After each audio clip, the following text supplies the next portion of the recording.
asked me to, but I'm going to do it in the framework of farm animal welfare in particular, and we'll talk a little bit about some of the things that might happen on farm, how we might look at that, think about it, and what sort of violations that you might see, but also some of the ethical things that come about when we think about the welfare of farmed animals. I've also dressed in a way that I can't attach this to anything, so I may try and do the wrong things with the wrong, I've got to do some multitasking, so we'll see how that goes. So if we believe that our sort of marketing ideals and look at, I guess, children's picture books, and if we're not a particularly discerning consumer, we might think that there's really not a lot to worry about in farmed livestock. They all live outside, they have this sort of multi-species utopian loveliness, and all is well. So why on earth would we have any concerns about what happens to these animals on farm? Clearly they are given lots of opportunity to be outside in the sunshine, to interact with each other, and all is well. Now I'm not going to show you pictures of horrendous things happening on farm, but here is perhaps more the reality of what happens on farm. There is, well, I was going to say there's nothing illegal in any of these things happening in here, but actually I think there might be one thing. One of these photographs I think is an illegal practice, and I'll let you think about which one of those it might be, and I will come back to it later, so I will give you the answer. But here you can see that, of course, a lot of animals don't spend their entire lives outside. In fact, a lot of animals spend none of their lives outside. There's certain degrees of confinement. So farrowing sows and lots of farms are confined for about 7 days after parturition. They're no longer, at least in the EU, they're no longer allowed to be confined before or for a long periods of time throughout gestation. So there are some changes. They have to be kept in loose housing systems. But nonetheless, this is okay. This is allowed. Animals laying hens are kept in cages. So these are enriched cages now. So this is a change from EU legislation quite recently. So they're no longer allowed to be kept in the very small barren wire cages. There has to be other sorts of forms of enrichment or things like nest boxes, scratching materials in the cage. But nonetheless, it's a pretty high stocking density, and it's very unlike that outdoor free-roaming chicken that we saw. Broiler chickens, again, often live very high stocking density, and you can see, although none of these animals are moribund or unable to walk, you can see that this animal here perhaps has had to adopt quite a wide stance to be able to still stand up. And most of the broiler chickens spend most of the day not being very active, so lying down quite close to the feeders. Dairy cows here in a parlour or in a cubicle design that might have been designed for the time when dairy cows were a little bit smaller, and you can see that they just about still fit in that cubicle, but there's not a lot of extra space. And when cows go to stand up, they need to sort of be able to move forwards to get up, and there's not a lot of a range of movement there. Some of the other things, this chicken has, you can just see that the tip of the beak has been taken off. So these animals have trimmed, the beak is trimmed. And a lot of these things are happening for reasons because it's sort of a trade-off between other welfare issues. So for the hen, if we don't take the tip of the beak off, then there's much higher incidences of feather pecking and cannibalism in those animals. And that's a pretty unpleasant, difficult welfare thing to see. It's a horrible thing to see. And so the solution for a lot of times is just to take the tip of the beak off. But of course, the reasons why we see feather pecking and cannibalism is not because chickens are cannibals, that's their natural state. It's because we keep them in an environment which is quite impoverished, and the animals therefore start to show aberrant social behaviour. And then our way of dealing with that is to deal with the problem. So not to treat the reason why the problem has occurred, but to treat the symptoms of the problem. The same is also, to a certain extent, true in our farrowing sow picture up here in the farrowing crate. So people didn't put sows into farrowing crates just because it was a good thing to do, a fun thing to do. They did it because they thought this, well, it does actually, in lots of systems, it helps improve the survival of the piglets. So the sows are less able to crush piglets, to savage piglets, and piglets have better survival. So what we do here really is have the sort of dilemma of having to trade off the welfare of the mother versus the survival and the welfare of her offspring. Now again, of course, we can actually design environments, and people have done this, where the sow is much freer, and if we manage those animals well, then we don't see a reduction in piglet mortality. But the difficult part of that, of course, is we do have to manage those facilities quite well. And that can be a challenge in normal farming practice. The example of the lambs here as well, you can just see they've got rings on their tails here to have them tail docked. The trade-off there is believed to be the relatively short-term pain of having your tail shortened versus a sort of lifetime reduction in the risk of fly strike. So a cutaneous myiasis, so having blowflies lay eggs in the skin and eat the animal alive, which is a really horrendous welfare problem. One of the issues, I suppose, is in the UK that very few animals will get fly strike. Although if you talk to farmers and shepherds, they will all tell you that we have to wring our lambs' tails because otherwise we will have fly strike. In fact, the evidence in support of that is very minimal indeed. There's almost no evidence that putting a ring on the tail of a lamb, shortening the tail, will actually reduce risk of fly strike in the UK. It's not true necessarily of other countries. But so then we have lots of animals that have the pain associated with this, and that pain is probably at least a month after that ring is put on, until the tail is shed and the lesions heal. And there is some evidence that early tail docking, early exposure to pain, has an impact on later pain sensitivity. So if these are ewe lambs and they go on to lamb themselves, which can be quite a painful process, they may experience greater pain because of having that early exposure to pain than other animals. And again, the evidence in support that this is actually having an impact on another welfare issue for those animals is pretty poor. So what I'm going to cover today, so those are some of the things that we might think about happening on farm, is if you go onto a farm, what are the things, should you be looking at if we want to know something about the welfare of those animals? So not only what you should be looking at in terms of the farmed environment, what also should you be looking for when we try to think about what it might mean, what's happening on that farm, what's the level of welfare on that farm. I'm also going to talk a little bit about what is permitted in farm animal management. So it's quite a highly regulated process compared to other areas where we may keep animals. And as I showed you in the last slide, a lot of things that happen on farm are legal and allowed. So we may personally find them quite unpalatable.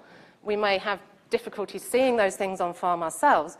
But it doesn't mean that the farmer is breaking the law or doing anything that he shouldn't be doing. So there's no welfare violation there from the legal point of view, although ethically we might find it difficult to see those things, and we might wish that animals weren't kept under those conditions. I'm also going to talk a little bit about some of the ethical issues, some of the ethical dilemmas that might be happening, both with general on-farm practices, but also with welfare breaches, so things where there are violations of welfare law. And finally, I'll follow up on just some thoughts about things that you might be able to do as a veterinarian going on to farm to try and improve things. So if we start with how we assess animal welfare, and so there's been a lot of work looking at either from a standards perspective or from a legislation perspective, and how do we assess the welfare of farmed animals and other animals. And we can look at things like resource-based measures. So these are inputs, what's happening in the farmed environment. So for example, here looking at ventilation and the size of a cubicle housing. And these have some advantages because there's not a lot of training required, and we can all agree they're fairly objective measures. If we measure the size of a cubicle and we have the welfare standards or the legislation that says it must be so large, and then we can measure it and we can see what size it is, we have a very clear evidence of whether what's happening is meeting the requirements and meeting the standards. But one of the difficulties of these sorts of measures is they don't tell us anything about how that system is managed and run and how well the animals cope in that environment. It tells us about the inputs into the system, but not what it's like for an animal to be in that environment. So they have their place, but they're not necessarily going to tell us everything about what the animal's experiencing. We can also look at management-based measures. So we can look at how well is the farm run, what does the farmer know, what's his knowledge, what's his skills, what sort of records does he keep, are they good quality records? And we know that in the UK, most farms have to have a health plan. So they have to have a documentation that says what they're going to do and how they're going to deliver good welfare and good health to all their livestock.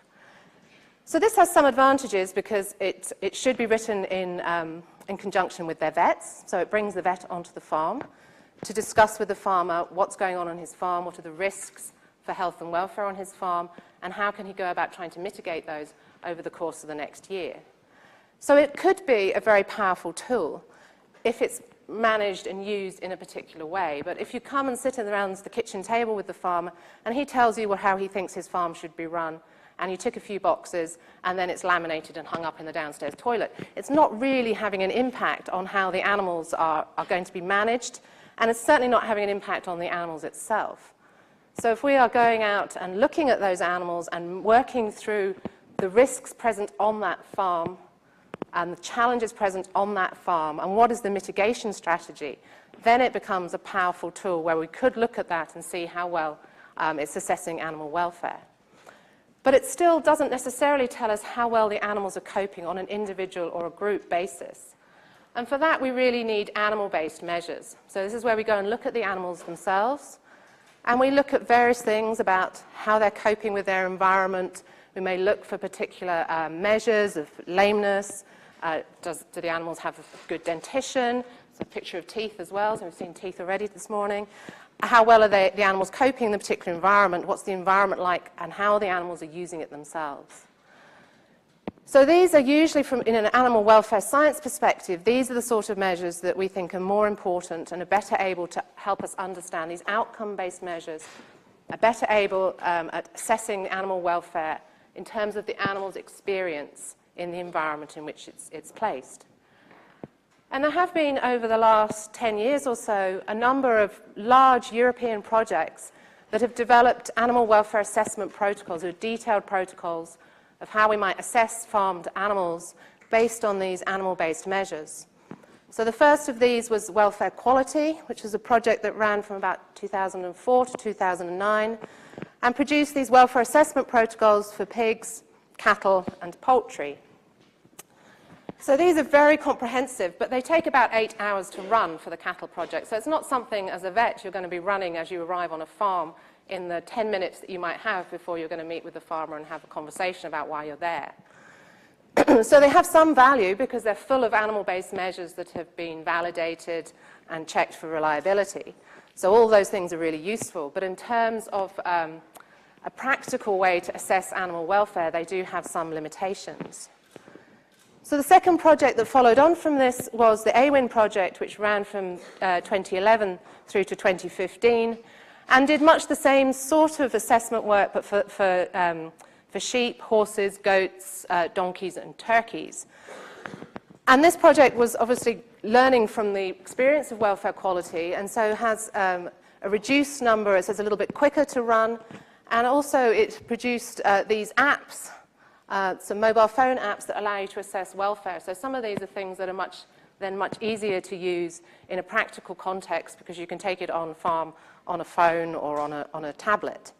But nonetheless, these are still longer processes perhaps than you might want just on a quick visit to a farm.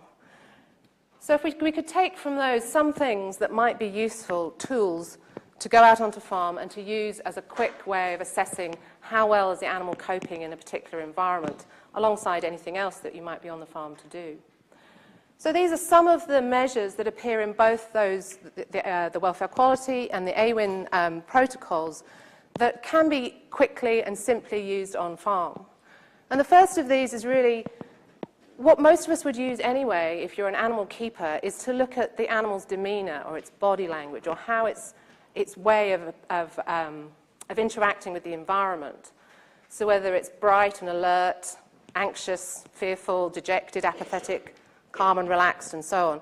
So these might seem to be quite subjective terminology to use, but we know from a process called qualitative behavioral assessment that this can be done in quite a structured way, and this is also a really interesting tool for opening a dialogue with a farmer, because this is often the sort of, the way that he will assess his livestock anyway. The way you know you have a problem on a farm or in any other context is because the animal's behavior has changed, or its way of interacting with the environment has changed. And that will be the clues, usually often the first clues that something might be wrong. And so being able to open a dialogue in the same language that the farmer might use, or the same, using the same measures that a farmer might be using to assess his own stock, can be a very useful tool for starting to have a conversation about the welfare of the animals. Other useful measures that can be done very quickly is how clean are the animals. So that gives us an indication of whether the animal has a dry lying area or not. or the general hygiene of the place where the animals live. The quality of the relationship between humans and animals is really important in all contexts for animal welfare, but particularly in a farm where the animal has a close and frequent forced contact with humans. So in a dairy parlour, in a poultry house, in a pig house, where the animal has no choice but to experience interactions with humans. They don't have the space or the opportunity to move away, and where humans can be a source of fear. So seeing how animals respond to people can give you a good sense of what their life might normally be like and how they're normally handled. Of course, some resources can be useful, so looking at how much space do the animals have in their environment, and particularly how much feeder allowance per animal is present, can give you a feel for how well the animals can cope. Can they all lie down at the same time in a clean, dry area? Can they all feed at the same time? How much competition at the feeders might there be? Looking for the presence of abnormal behaviours, so often these are stereotypic pacing, swaying, tongue rolling, those sorts of behaviours which are not part of what the animal would normally want to be doing, or not normal behaviours, can give an indicator of the quality of the environment the animals live in. And of course, the presence of disease and injury, particularly lameness, that's something that's quite prevalent on farm. Again, obvious diseases and injuries will give us some feel for how well the animals are being managed. And of course, one of the really important ones is if we have high levels of mortality or animals that are dead on farm, certainly suggests that something is not going well in the farmed environment. I'm going to talk a little bit about the legislation around farm animal welfare, and particularly focusing on the UK legislation. I'm afraid that's the one I know best, so that's the one we're going to talk about. And this is covered by the 2006 Animal Welfare Act. So there was legislation in place for farm animal welfare before the 2006 Act, and what the 2006 Act did was bring other animals into that legislation as well. But all animals are now covered by the same Act, which gives the animal keeper, the owner or the person responsible for looking after the animal, a duty of care to meet the animal's needs. And that applies to farm animals as much as it applies to zoo animals and companion animals. There's also extra legal issues that apply to farmed animals from the Welfare of Farmed Animals Act in 2007. Now, the number of actual specific "you may not do this" or "you must do this" in the farmed animal legislation are really very few. There's a lot of words around "you must do this if it is possible." And I don't know how you take that to a court of law, because how can you say that it was possible for the farmer to do this and they did not do it? I think those things, so there's lots of words in there that are, well, do it if you can, I suppose, rather than "you must do this." But the few things that do say "you must" are that all animals must have access to a dry place to lie down. So that's across all species, that it's not acceptable if there's not a dry area in the environment the animals live where they can lie down. It doesn't necessarily say that all animals must be able to lie down at the same time. So you could perhaps have one small space, enough for one animal of that species to lie down, and then you could say you are meeting the letter of the law, at least. But nonetheless, there has to be somewhere dry where animals could lie. Animals must not be kept either in complete darkness or in continual lighting. Now, you might be thinking, well, who on earth would do those things anyway? So why do we have this legislation? But this comes really from when we had veal calves that were kept in continual darkness because of the desire to have a particular type of meat and particular growth.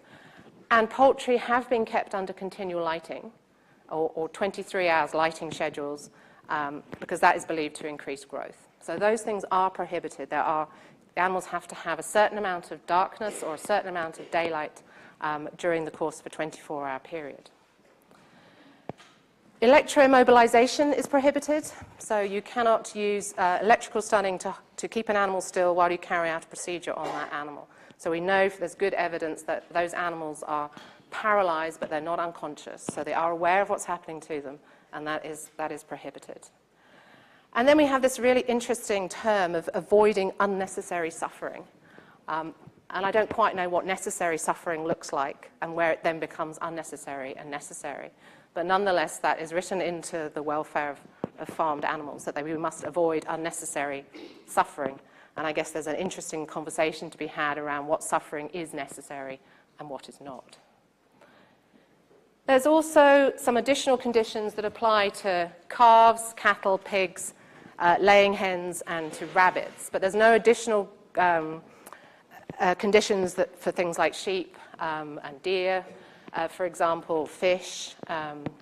So there's only some specific legislation. A lot of that is around confinement and the size of the enclosures or the cages that animals can be kept in. And for a lot of these other animals, they are not normally kept in highly confined conditions, and therefore there's no additional legislation. But what there is are these codes of recommendations for the welfare of each of these species, which are quite detailed sort of guidelines for how those animals ought to be kept on farm. And again, there's lots of language around you should do this rather than you must do this. Although there are some things in there that are specific prohibited practices for all species. And a lot of those are about particular manipulations or management practices that cause pain. So we're not allowed to tail dock dairy cows, for example, but you are allowed to tail dock pigs and sheep. So there's a little bit of inconsistency in the legislation. If we think tail docking is something that shouldn't be allowed, but it is allowed in some species and then not in others. So just as examples.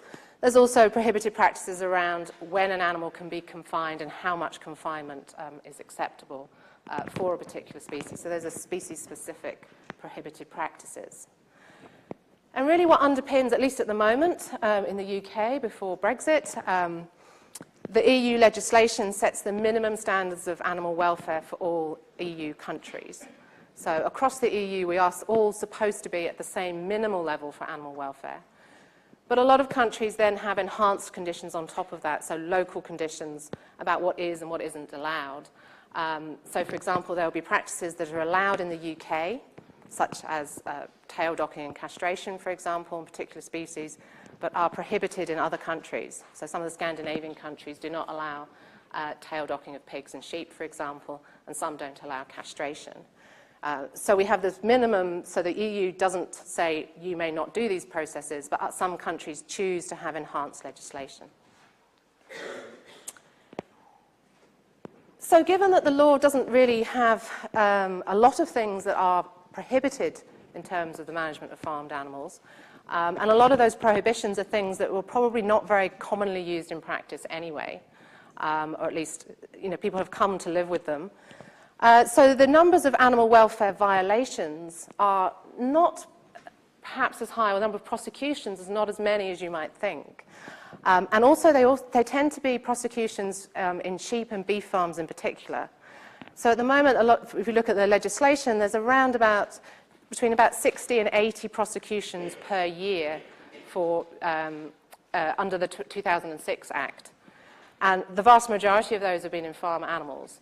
And the vast majority of those in farm animals have been for sheep and beef farms, which is sort of interesting if you think that they are less regulated and there's less confinement, and as a general consumer, you may believe that these animals are outside in the green grass having a lovely time, but these are the animals, these are the places where far greater prosecutions have occurred than for pigs and poultry and dairy cattle, where there's a much higher degree of confinement. And when we look at those environments, we might think they are meeting a lot less of the animal's needs.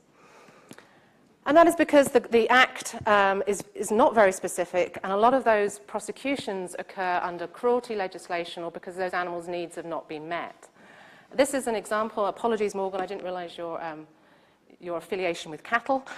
So this is a prosecution from this year. This is an article from Scottish Farmer. Scottish Farmer was banned from owning cattle for 5 years.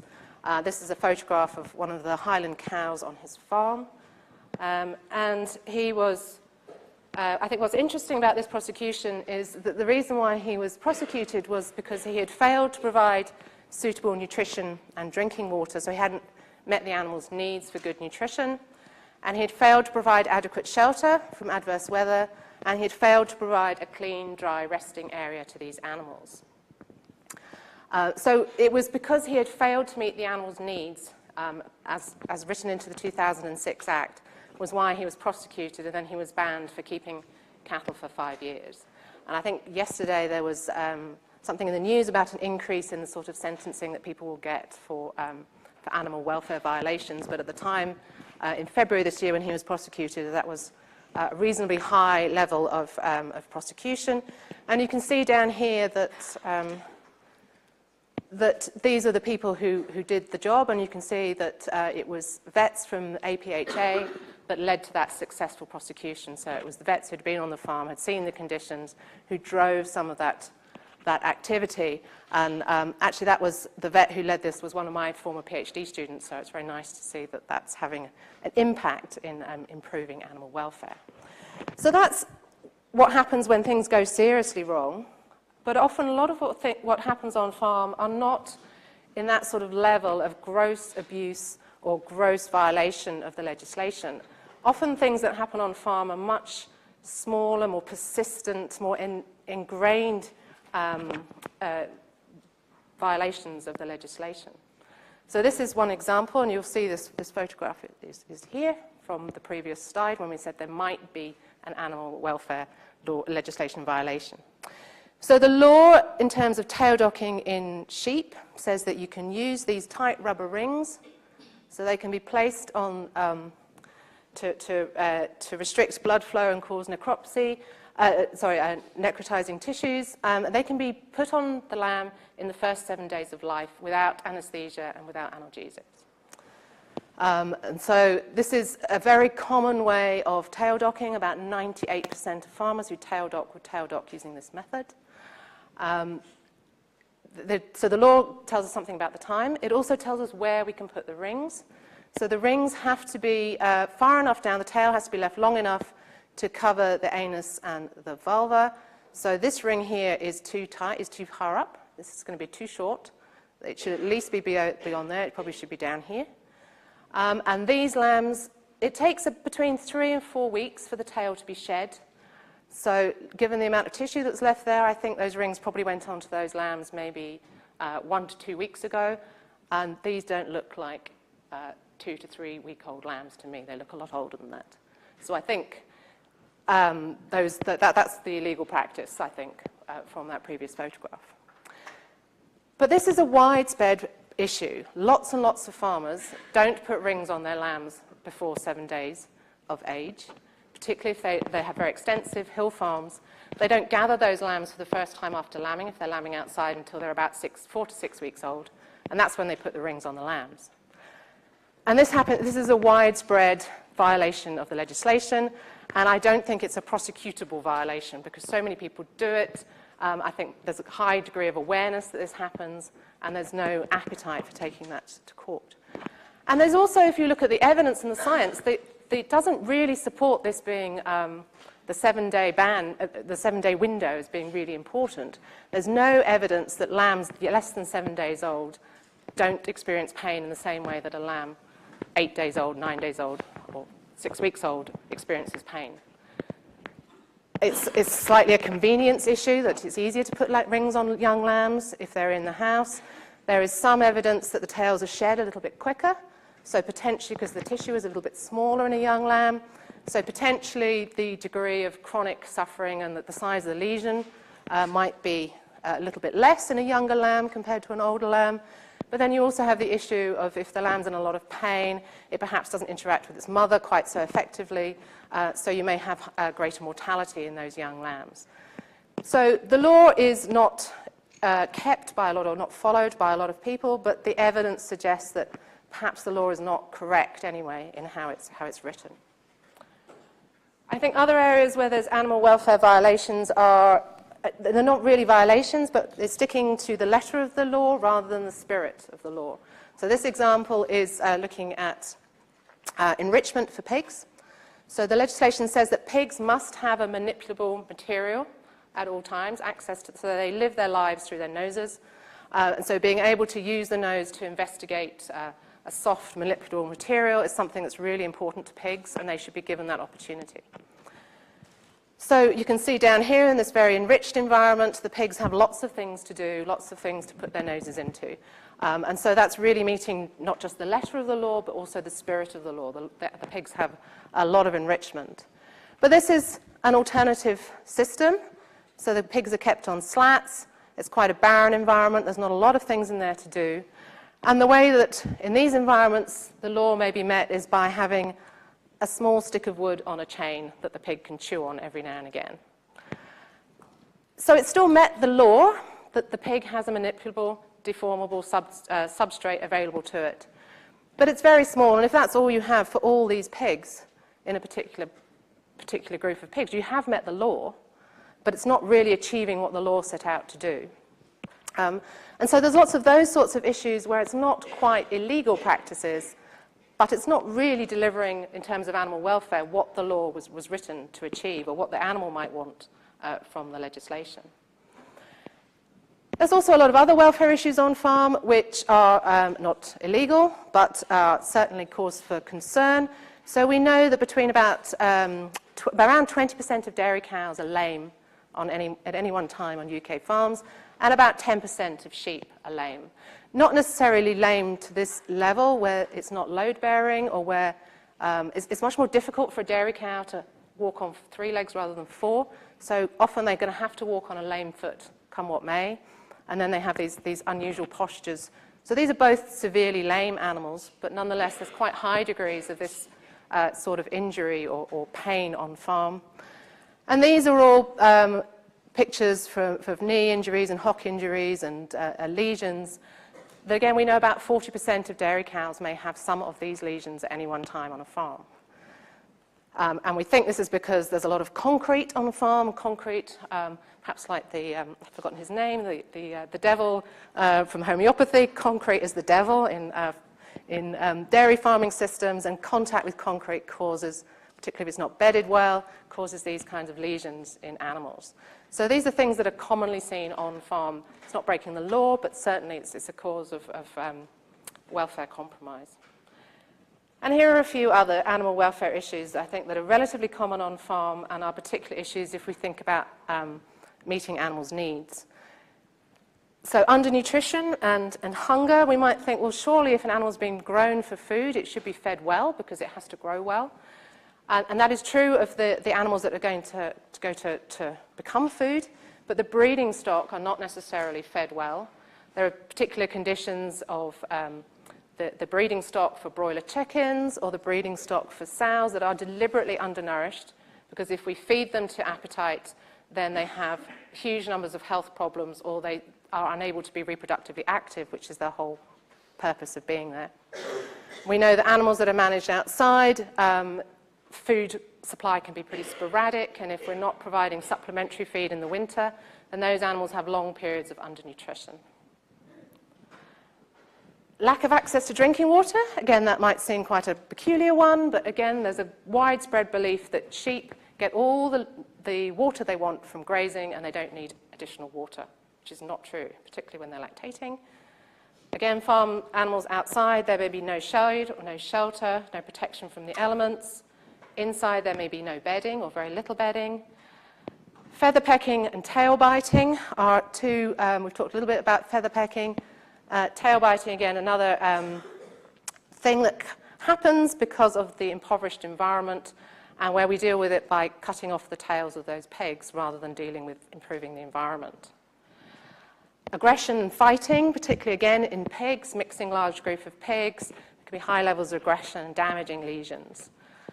Solitary housing of entire males, particularly for bulls or stallions, not so much with rams or boars, kept on their own for the vast majority of their life, and there's no attempt to provide for their social needs. And untreated disease and injury, so these two photographs come from sheep that on a farm, the farmer was not aware of these injuries, or I think did not treat them afterwards either. And one of the advantages of highly confined systems, although they may prevent a lot of other social behaviours, they do allow a better understanding of what might be happening and what could be treated. It doesn't necessarily mean treatment happens, but the injury might be, the disease might be noted. And of course, painful husbandry procedures, and we've talked about some of those as well. So what are the kind of ethical dilemmas or issues that might be happening? And I think there's already been some discussion about the ability of the owner of the animal to pay for the treatment. And food animals do have a finite economic value. And sometimes that value for an individual animal can be very small indeed. So you would almost never get a vet to come to your farm for a single broiler chicken. You might if there was a whole flock issue, but you wouldn't come for a single animal because it's not worth the economic sort of cost-benefit analysis. It doesn't work.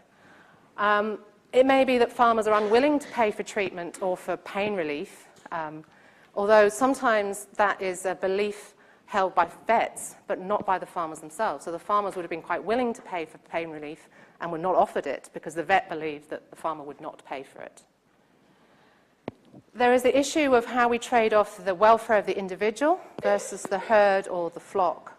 And again, depending on the size of the herd or flock, how that plays out. If the individual animal has no monetary value on its own, then it's only when the disease or the welfare issue has reached a particular level that it might become economic to do something.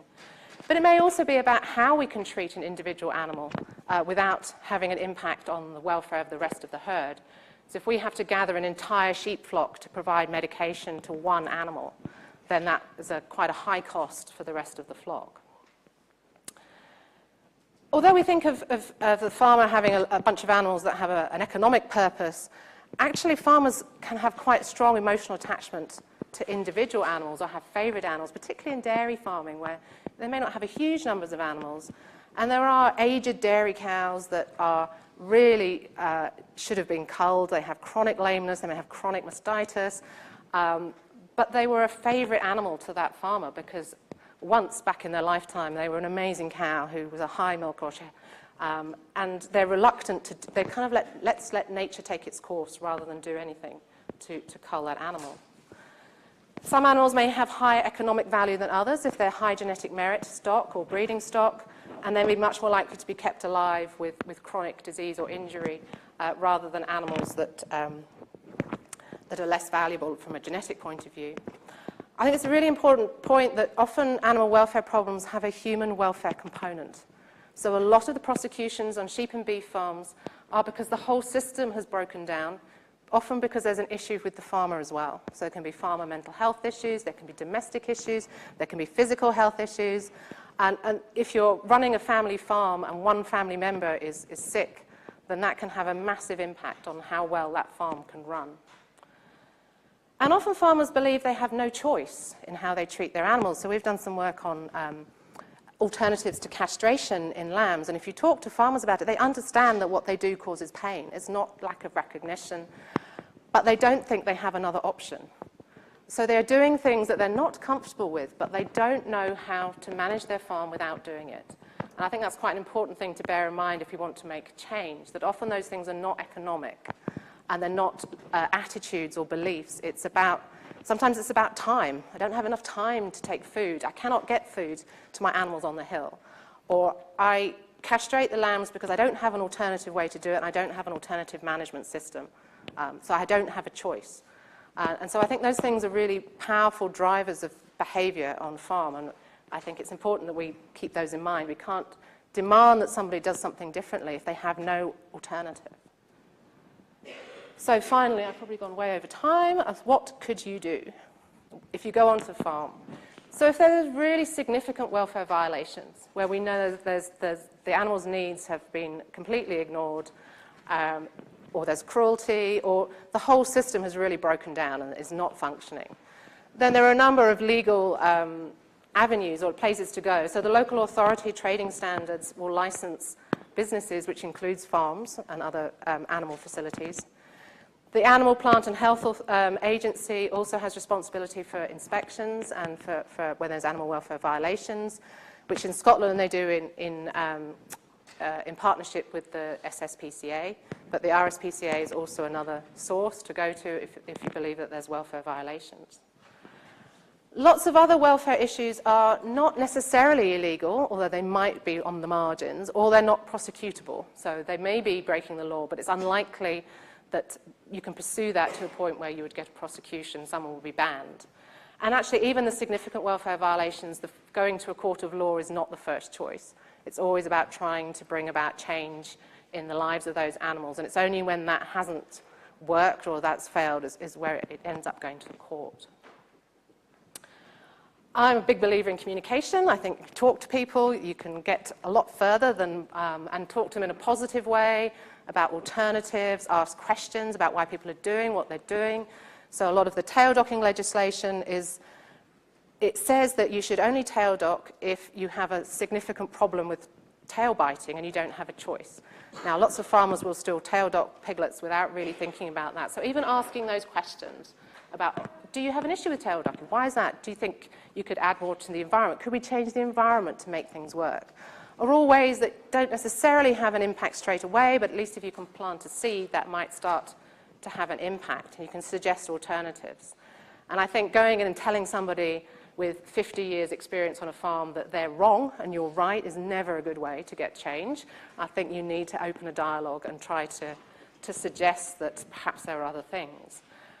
I would also say don't be judgmental. If people are doing things you don't like, even if they're breaking the law, you may not know all the circumstances, so you may not know what the barriers are to that farmer changing practice. And I think, again, that communication can help to understand and reveal some of those issues. And I think also from an ethical point of view, we need to remember that food animals on farm are the farmer's livelihood and his family's livelihood. So if we want them to change their practices, particularly if it's going to cost them money, that is going to have an impact on their whole life and perhaps the lives of their entire family. So it must be based on evidence. We must know that this is going to have an impact. It's not just based on our feeling that this is we're quite uncomfortable with this practice and we would like to see a change. It has to be based on evidence. And I think also because, again, it's about farmer livelihoods, it's not fair to expect the farmer to make all those changes himself. And the consumer has to bear the price of some of that. And if the consumer is not willing to do that, it's not necessarily fair to ask a farmer to make a change which the consumer won't also share the cost of. So the responsibility for the welfare of farm animals is not just the keeper of those animals. It may be in the court in legal terms, but actually from a societal point of view, that's a much broader responsibility for anybody who uses a food animal, who eats a food animal. So I'm going to finish with a nice picture of a Highland cow rather than the one stuck in the mud, because it has been very negative, and I wanted to say also that there's lots of positive welfare that happens on farms as well, and we shouldn't lose sight of that fact, that we are balancing the positive with some of the negatives. Thank you.